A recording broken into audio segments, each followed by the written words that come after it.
అమ్మవారి నగలు దొంగతనం చేయడం ఏంటండి? ఇలా మాస్టర్ గారి ఇంట్లో ఉన్నతను దొంగతనం చేశాడంటే రేపు నన్ను స్కూల్ నుంచి తీసేస్తారు. 500 రూపీస్ అండి, 500 రూపీస్ అది. అంటే మీరు గౌతమ్ అనుమానిస్తున్నారా? అనుమానించటం కాదు, గౌతమ్ గారు చేసినా చేయకపోయినా అమ్మవారి నగ మన ఇంట్లో దొరికింది కదా. ఇప్పుడు గౌతమ్ తో పాటు మనకి శిక్ష విధిస్తారు, ఊర్లోంచి పంపించేస్తారు, పోలీసులకు పట్టిస్తారు. అంతగా పట్టిస్తే జైల్లో ఖైదీలకు పాఠాలు చెప్పుకుంటారు కానీ కాసేపు కాంగా ఉండండి. గౌతమ్, ఆయన ఏదో భయంతో అలా మాట్లాడుతున్నారు కానీ ఈ పని ఎవరు చేసుంటారు? దొంగతో నా మీద వేయాల్సిన అవసరం ఎవరుకుంటదబ్బా? ఆ చెల్లమే చేసి నాటకాలు ఆడుతున్నాడేమో.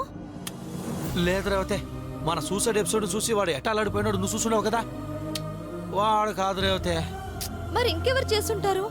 ఆడు తలనొప్పి వదిలింది అనుకుంటే కొత్తగా ఈ తలనొప్పి అయిందబ్బా. ఆడు ఎవడు చేసాడో బయటికి పోయి కడుక్కుందాం అనుకుంటే నేను బయట మనుషుని కాపలా పెట్టుండాడు. తెల్లవారితే మళ్ళీ పంచాయతీ పెడతాడు, నగలు నువ్వే తీసావని పోలీసులకు అప్పచెప్తాడు. శలం కలపాలని చూస్తా ఉంటే ఎవరో విడిదేయాలని చూస్తుంటారబ్బా.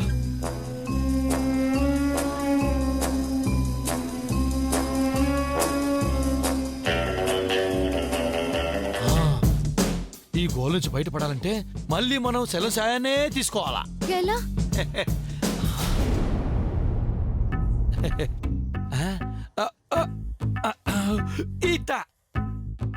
తప్పకడే రావతే, మన పాలట దేవుడిలాగా చాలా మనిద్దరు కలపాలని అంత కష్టపడతా ఉంటే ఎవరో మనల్ని విడిదీయాలని చూస్తూ ఉంటారు. మన సెలవేం చెప్పుంటాడు, మీ ఇద్దరు నేను కలుపుతాను, మీ ఇద్దరు పిల్లలు నేను చేస్తాను, మీ ఇద్దరు పిల్లలకి నా పేరు పెట్టుకున్నాను చెప్పున్నాడా లేదా? చివరి మాట నేను అన్నట్టుగా గుర్తు లేదే. అట్లాంటిది చలాను కూడా మనల్ని కలిపే అవకాశం ఉండు కూడా ఎవరో ఈ దొంగత నా మీద వేసి నన్ను ఊర్లోంచి పంపించాలని చూస్తూ ఉంటారు. తప్పదు రవితే, మన ఇద్దరు ఇడిపోక తప్పదు, సెలవిచ్చిన మాట తప్పక తప్పదు.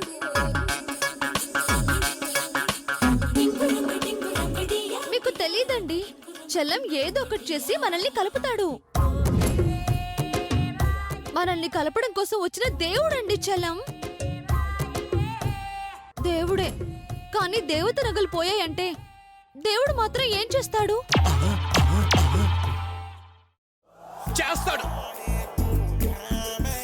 ఈ చలం చేస్తాడు బెదరు. బ్రదరు అంత వినేసినావు బ్రదరు, అంత బెదరు, మొత్తం వినేశాను.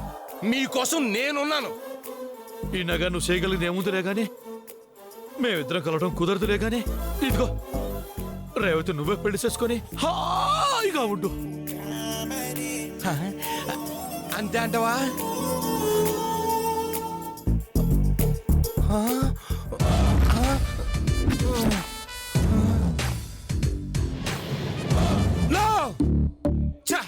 బెదరు, మేమిద్దరం ఒకటవడానిక అంత దూరం నుంచి తిరిగి నన్ను వెనక్కి పంపించింది. ఎవరు పంపించారా?